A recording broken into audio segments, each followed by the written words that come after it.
तो आज की क्लास में अपने पास टॉपिक है who can become independent director. आखिर इंडिपेंडेंट डायरेक्टर के बारे में आज अपन पढ़ेंगे, कौन होते हैं इंडिपेंडेंट डायरेक्टर और उन इंडिपेंडेंट डायरेक्टर बनने के लिए क्या एलिजिबिलिटी है। ठीक है, तो आज की क्लास में अपना ये टॉपिक रहेगा इंडिपेंडेंट डायरेक्टर।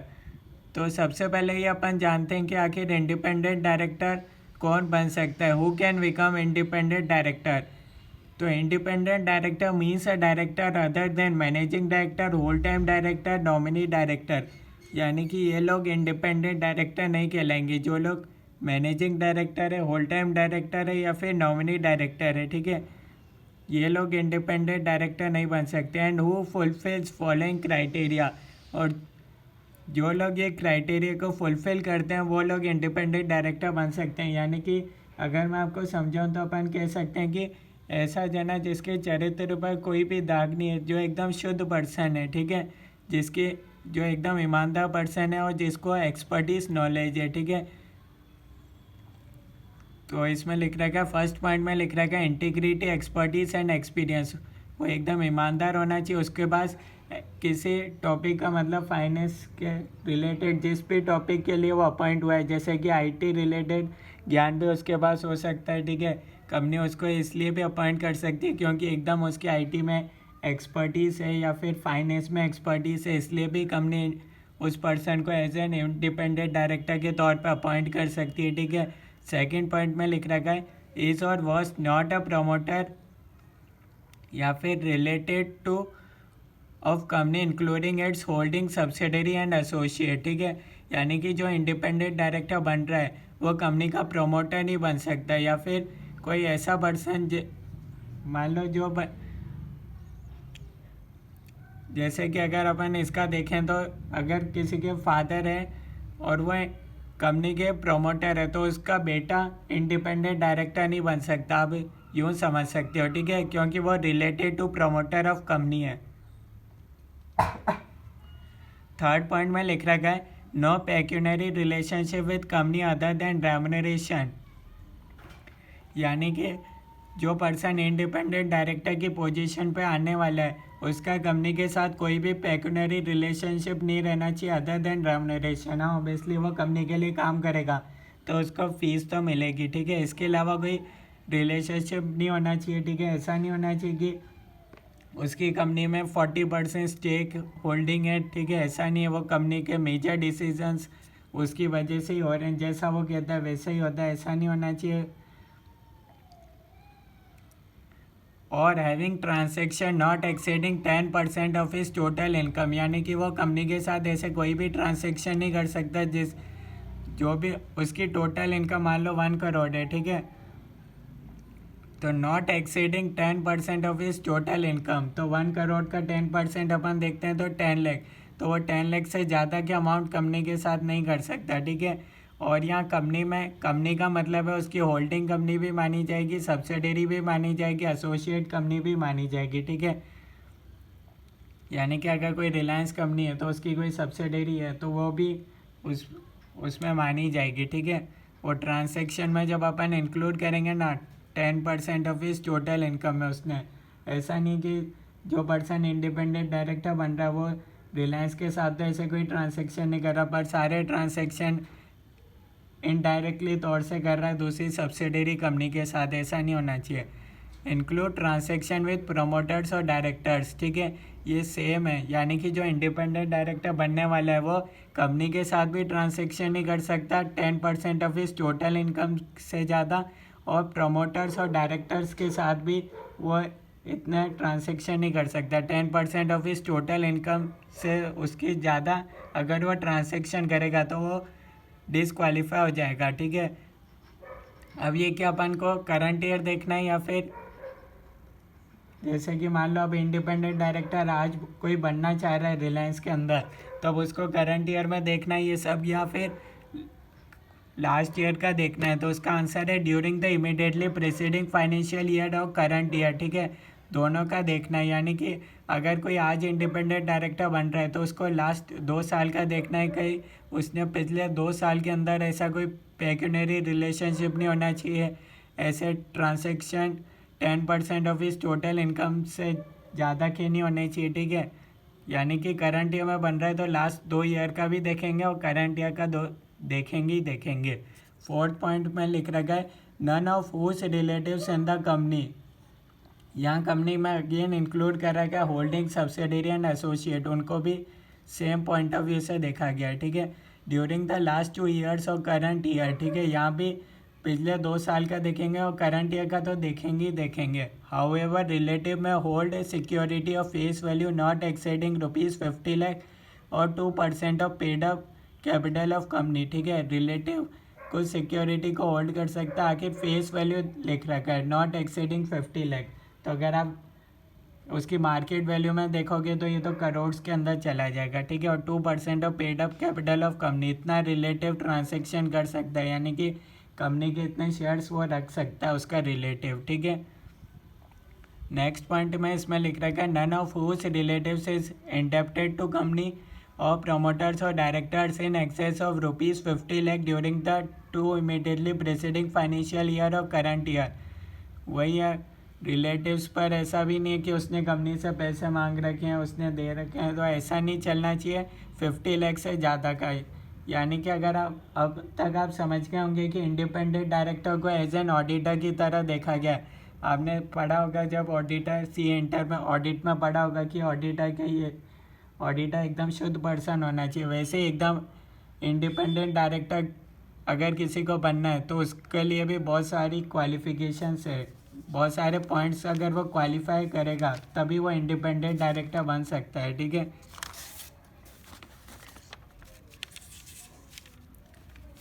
क्योंकि इंडिपेंडेंट डायरेक्टर ही ऐसा पर्सन होता है कंपनी में जो सिर्फ शेयर होल्डर्स के बारे में करता है। बाकी अगर कोई कंपनी के अंदर नॉन इंडिपेंडेंट डायरेक्टर है, ठीक है, तो वो तो सिर्फ अपने बारे में ही सोचेगा, चाहे शेयर होल्डर्स का लॉस भी हो रहा होगा, ठीक है। कंपनी का कोई ऐसा डिसीजन है जिसमें उसका फ़ायदा हो रहा होगा तो वो तो अपने बारे में ही सोचेगा, इसलिए ये इंडिपेंडेंट डायरेक्टर की पोजीशन आई है, ठीक है।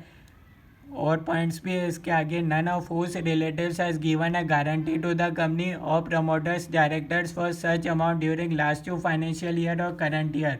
वही सेम पॉइंट मैं आपको बता चुका हूँ। None of whose relatives has any other pecuniary transaction और relationship with the company amounting to 2% और मोर ऑफ ग्रॉस टर्नओवर या फिर टोटल इनकम। ये सिंगल और कॉम्बिनेशन में दोनों तरीके से देखेंगे, ठीक है। मान लो अमिताभ बच्चन को इंडिपेंडेंट डायरेक्टर बनना है, ठीक है, केबीसी के अंदर, ठीक है। अब तो क्या अमिताभ बच्चन बन पाएगा क्या इंडिपेंडेंट डायरेक्टर केबीसी में? तो उसके लिए क्या देखेंगे, रिलेटिव्स का भी देखेंगे। यानी कि रिलेटिव्स में आ जाएगा उसका, जैसे एग्जांपल के तौर पे देखें तो अभिषेक बच्चन हो जाएगा, ठीक है। अब उसका बेटा ले लेते हैं।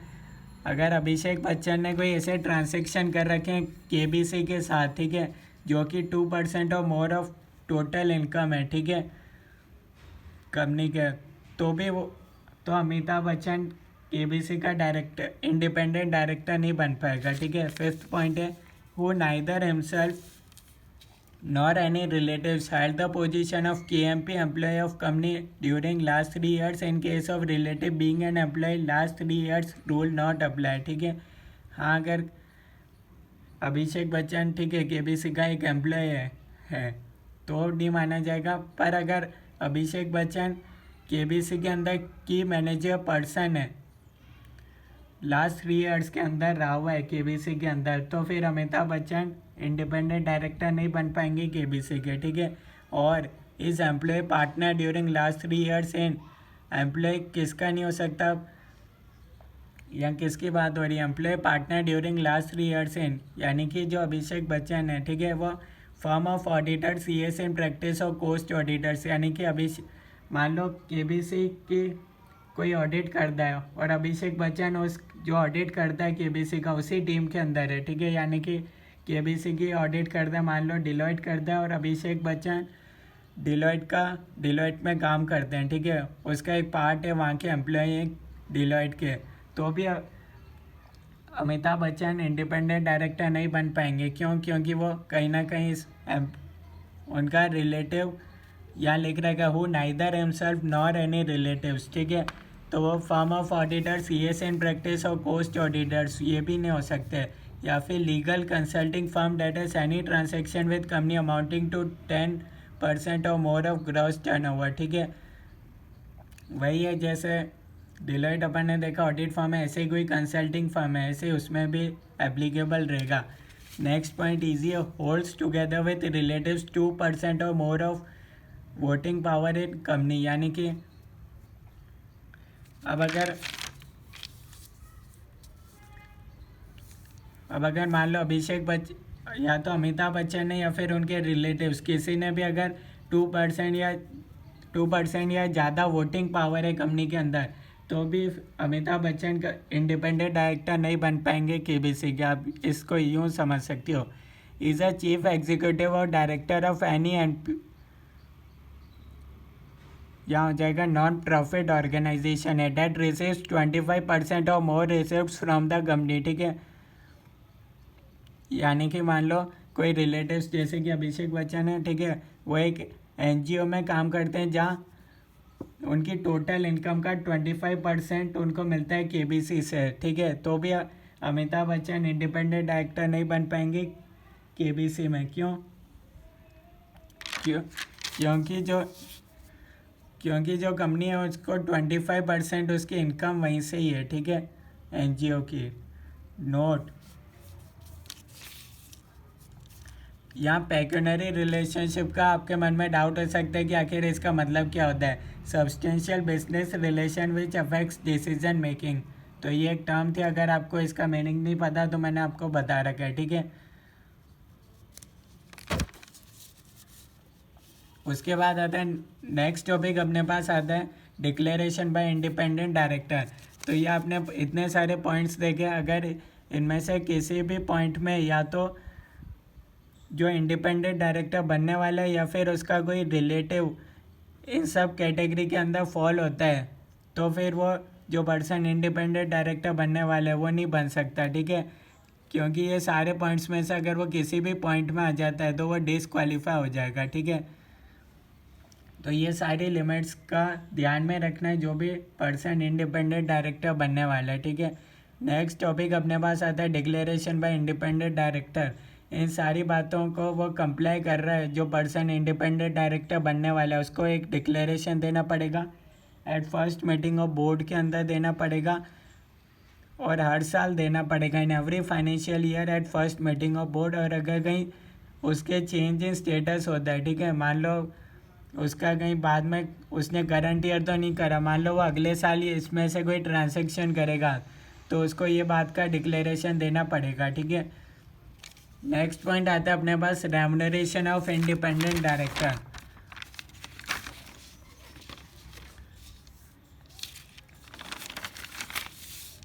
तो आखिर इनका रेम्युनरेशन कितना हो, आखिर इंडिपेंडेंट डायरेक्टर का रेम्युनरेशन क्या होगा। पहला, not entitle to stock option, ठीक है, यानी कि आप ईसॉप पढ़ चुके हैं, ठीक है, एम्प्लॉय स्टॉक ऑप्शन प्लान, ठीक है, उसमें इंडिपेंडेंट डायरेक्टर को नहीं मिलेगा। इंडिपेंडेंट डायरेक्टर को फीस मिल सकती है, reimbursement of expenses for participation, ठीक है, अगर कोई मीटिंग वो अटेंड करता है तो उसका रीइंबर्समेंट ऑफ एक्सपेंस मिल सकता है। प्रॉफिट रिलेटेड कमीशन जो अप्रूव करेंगे मेंबर्स उतना मिल सकता है इंडिपेंडेंट डायरेक्टर को, ठीक है। और जो सिटिंग फ़ी मिलेगी वो अदर डायरेक्टर को जितनी मिलती है उसके बराबर ही मिलनी चाहिए, उससे कम नहीं मिलनी चाहिए। In case of loss receive remuneration exclusive of fees, ठीक है, अगर कंपनी को लॉस होता है तो सिर्फ उसको रेम्युनरेशन मिलेगा, फिर उसको ज़रूरी नहीं है ये सब मिले, ठीक है। टेन्योर कितने टर्म्स के लिए, अब आपके मन में डाउट आ रहा होगा आखिर कितने टाइम के लिए इंडिपेंडेंट डायरेक्टर अपॉइंट होता है। तो इसका आंसर सुन लीजिए, term up to 5 consecutive years, यानी कि वो हर बार 5 साल के लिए अपॉइंट होता है, 5 साल कंटिन्यू माने जाएंगे। मान लो कोई इंडिपेंडेंट डायरेक्टर अपॉइंट हुआ, ठीक है, मान लो केबीसी के अंदर अमिताभ बच्चन अपॉइंट हुए थे एज एन इंडिपेंडेंट डायरेक्टर, ठीक है, और उन्होंने 1 साल ही रहे फिर उन्होंने छोड़ दिया, तो कितना टेन्योर माना जाएगा, 1 साल या 5 साल, ठीक है। तो एज पर गवर्नेंस एक्ट उनका भले ही उन्होंने अगले 4 साल छोड़ दिया हो, ठीक है, 1 साल ही पूरी करा हो एज एन इंडिपेंडेंट डायरेक्टर काम करा, केबीसी के अंदर 1 साल ही काम करा, पर उनका टेन्योर माना जाएगा उन्होंने 5 साल काम कर लिया, ठीक है। तो ये क्लैरिफिकेशन था। आपके मन में डाउट आता है तो मैं आपको बता देता हूँ। नेक्स्ट पॉइंट आता है रीअपॉइंटमेंट। क्या अमिताभ बच्चन का वापस से रीअपॉइंटमेंट हो सकता है क्या as an independent director in KBC? हाँ, हो सकता है बाय पासिंग स्पेशल रिजोल्यूशन। ठीक है। N independent director reappointed for second term shall be removed by company only by passing special resolution. अगर कंपनी को भी हटाना है तो कंपनी को स्पेशल रिजोल्यूशन पास करना पड़ेगा। थर्ड आता है limit on holding of office not more than 2 consecutive terms. यानी कि एक इंडिपेंडेंट डायरेक्टर बार बार कंपनी के अंदर कितनी बार अपॉइंट हो सकता है? तो उसका जवाब है मैक्सिमम 10 ईयर्स तक, कंसेक्यूटिव 10 ईयर्स, यानी कि लगातार 10 साल तक वो काम कर सकता है। 5 ईयर्स के 2 टेन्योर होंगे। ठीक है। पहला टेन्योर 5 ईयर्स का, सेकेंड टर्म हो जाएगा 5 ईयर्स का, तो टोटल ड्यूरेशन हो गया 10 ईयर्स। भले ही वो बीच में छोड़ दे, 1 साल करके छोड़ दे, पर उसका टेन्योर 5 ईयर्स काउंट होगा। फोर्थ पॉइंट आता है कूलिंग पीरियड। अब लगातार वो इतना काम करेगा तो थक जाएगा, तो उसके लिए कूलिंग पीरियड का प्रोविज़न दे रखा है। On expiration of 3 years ceasing to be independent director, यानी कि उसके ये 5-5 साल के 2 बार टेन्योर ख़त्म हो गए, अब उसको 3 साल रेस्ट करना है। वो इंडिपेंडेंट डायरेक्टर सेम कंपनी के अंदर नहीं बन सकता। ठीक है। यहाँ नोट में मैंने आपको और बता रखा है appointment of independent director for less than 5 years treated as one term. भले ही वो 1 साल के लिए अपॉइंट हुआ, बाद में उसने खुद ने छोड़ दिया, कंपनी ने हटाया, पर उसका एक टर्म कंप्लीट हो गया ऐसा माना जाएगा। ठीक है। और दो दो बार वो limit on holding of office का मतलब है वो 2 कंसेक्यूटिव टर्म्स तक काम कर सकता है, उसके बाद उसको कूलिंग पीरियड 3 साल का लेना ही पड़ेगा। ठीक है। Not retirement of rotation not applicable. वही अब मैंने जब कैलकुलेशन करी थी तो उसमें से माइनस करा था। क्यों माइनस करा था अब आपको इसका रीज़न पता चल गया होगा, क्योंकि इंडिपेंडेंट डायरेक्टर जो बन रहा है वो इतना शुद्ध पर्सन है, वो इंटीग्रिटी ईमानदार पर्सन है, एक्सपर्टीज उसके पास नॉलेज है कंपनी। वो खास बात ये है वो अपने बारे में नहीं सोच रहा, वो शेयर होल्डर्स के बारे में सोच रहा है, इसलिए उसको रिटायरमेंट ऑफ रोटेशन से हटा दिया था और उसके लिए सेपरेट प्रोविज़न दे रखा है। नेक्स्ट नोट में लिख रखा है independent director is different from nominee director. अब आपके मन में डाउट आ रहा होगा कि नॉमिनी डायरेक्टर भी तो बैंक अपॉइंट करता है, क्या वो इंडिपेंडेंट डायरेक्टर जैसा ही है क्या? नहीं, वो डिफरेंट होता है। ठीक है। ये बुक में एक पॉइंट दे रखा था तो मैंने बता दिया आपको, independent director is different from nominee director. ठीक है। नेक्स्ट पॉइंट अपने पास आता है लायबिलिटी। कल को इंडिपेंडेंट डायरेक्टर, कल को कंपनी कोई गलत काम कर देती है तो इंडिपेंडेंट डायरेक्टर की कितनी लायबिलिटी होगी ये जानना जरूरी है। पहला, act of omission which occurred with his knowledge. ठीक है। यानी कि जो इंडिपेंडेंट डायरेक्टर को पता है, मान लो अपन ने देखा था कई जन ऐसे हैं जो सिर्फ कंपनी के अंदर ज्ञान बांटने ही आते हैं, ऐसे भी इंडिपेंडेंट डायरेक्टर होते हैं। ठीक है। मान लो किसी भी पर्सन को आईटी का ज़्यादा ज्ञान है और वो ज्ञान बांटने आया था रिलायंस के अंदर। ठीक है। और वो ऐसे इंडिपेंडेंट डायरेक्टर आया था ज्ञान बांटने, तो अब कल को कंपनी कोई रिलायंस कंपनी कोई गलत काम कर देती है तो उसकी कितनी लायबिलिटी रहेगी? तो उसकी उतनी लायबिलिटी रहेगी जिसका उसको पता था, जो गलती उसको पता थी उसकी उतनी लायबिलिटी रहेगी। ठीक है। ऐसा नहीं है कि non executive director not being promoter और केएमपी, उनकी कितनी लायबिलिटी रहेगी? जो उनके कंसेंट से डिसीजन लिए थे और अगर कोई उन्होंने अनदेखी में कोई गलत डिसीजन लिया तो भी वो लायबल रहेंगे। ठीक है। इसका एग्जाम्पशन है सेक्शन 8 कंपनी। ठीक है। वो नॉट प्रॉफिट ऑर्गेनाइजेशन सेम है। ठीक है। नेक्स्ट पॉइंट अपने पास आता है, इसके बाद अपने पास पॉइंट आता है सेक्शन 150। तो सेक्शन 150 के अंदर क्या लिख रखा है? Manner of selection of independent director and maintenance of data bank of independent director. ये सिर्फ रीड पर्पस के हिसाब से मैं आपको बता रहा हूँ। ठीक है। एग्जाम में MCQ आए इस टॉपिक से, ये बहुत रेयर चांस है। ठीक है। फिर भी आपकी बुक में दे रखा है तो 2 मिनट पढ़ने में कुछ नहीं जाएगा। ठीक है।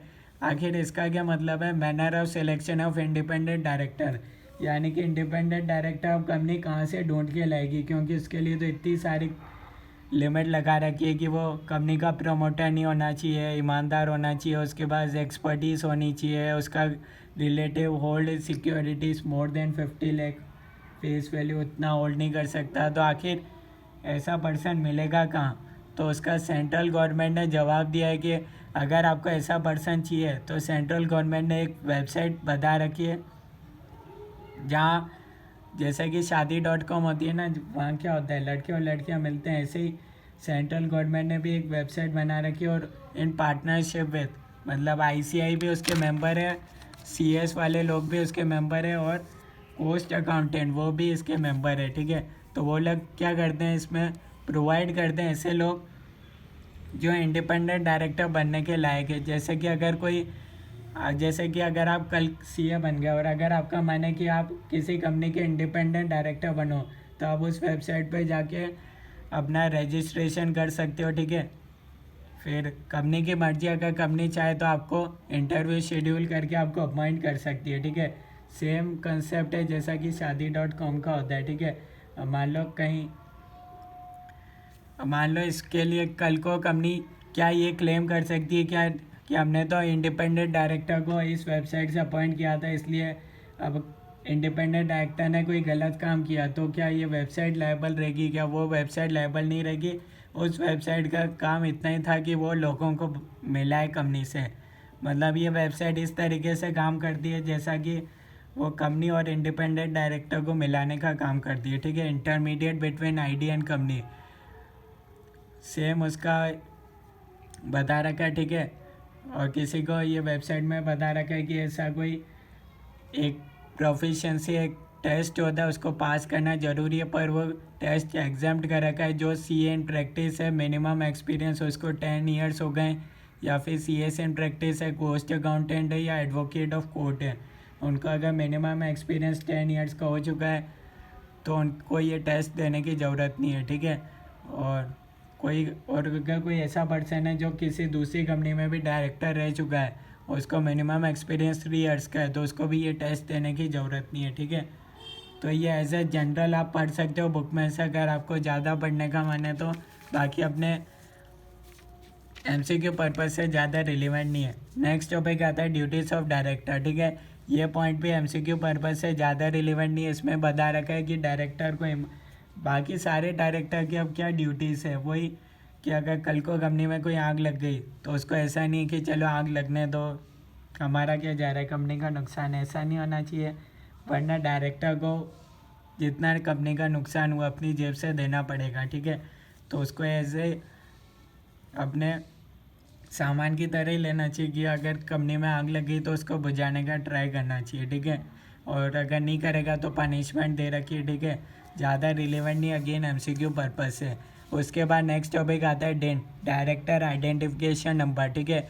जैसा आधार सा मेरा आधार मेरी पहचान होता है वैसे ही होता है हर एक डायरेक्टर की अपनी एक पहचान होती है, ठीक है। तो सेंट्रल गवर्नमेंट ने क्या कर रखा है, देखो आपके मन में एक डाउट आ रहा होगा, आपने कभी पूछा नहीं होगा CA इंटर में भी और CA फाइनल लो जब आपने पढ़ा होगा, ठीक है।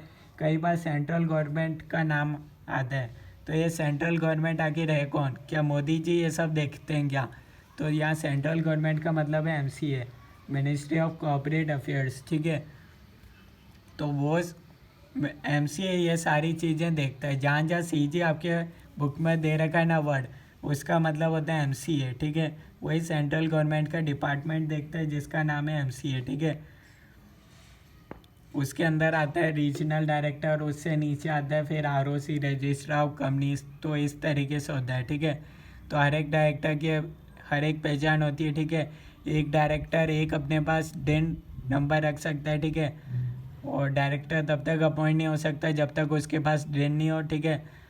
उसका पूरा एप्लीकेशन प्रोसेस दे रखा है, ठीक है। या आप रीड कर सकते हो, ठीक है। अगर कोई भी company to inform then to registrar within 15 days, ये सब आप टाइम पीरियड पढ़ सकते हो, ठीक है। Prohibition on obtaining more than 1 दिन, यानी कि हर एक डायरेक्टर के पास एक दिन ही होगा, ठीक है। Director intimate then to company within 30 days, ठीक है। यानी कि जब भी डायरेक्टर के पास डे नंबर अलॉट हो जाएगा CG से तो वो कंपनी को इन्फॉर्म कर देगा विद इन 30 डेज़ के अंदर, ठीक है। और फिर कंपनी इन्फॉर्म कर देगी रजिस्ट्रार को विद इन 15 डेज़ के अंदर। और अगर कोई चेंज होता है तो उसको विद इन 15 डेज़ कंपनी को बताना, with in 30 days central government को बताना है। मान लो किसी का शादी के बाद एड्रेस चेंज हो गया या फिर सरनेम चेंज हो गया तो वो इसलिए चेंज का यहाँ ये मतलब है, ठीक है। उसके बाद नेक्स्ट टॉपिक आता है और ये लास्ट टॉपिक है अपने पास, इसके बाद अपना चैप्टर कंप्लीट हो जाएगा। Option to adopt principle of proportional representation for appointment of director, ये है सेक्शन 163। और आखिर इसके अंदर क्या लिख रखा है, ठीक है। As a general rule shareholders having voting right just equal to 51% upon director, what about 49% shareholders choice.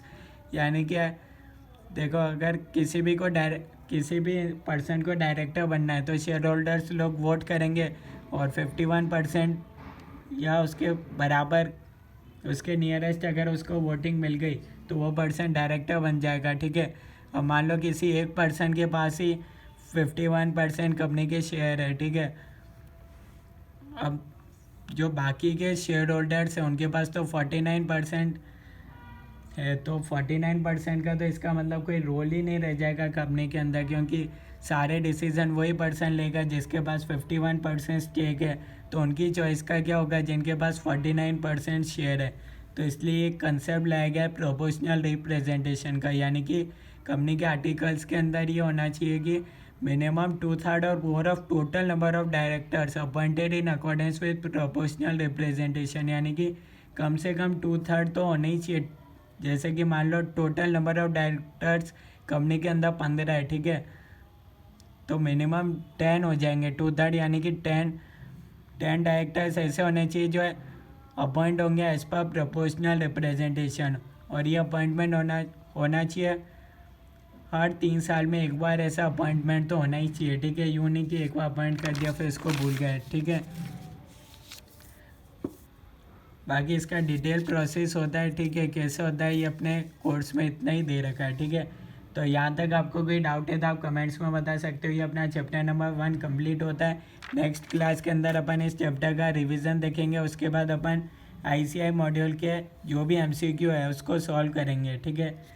तो थैंक यू एवरीवन, ये अपना चैप्टर कंप्लीट होता है।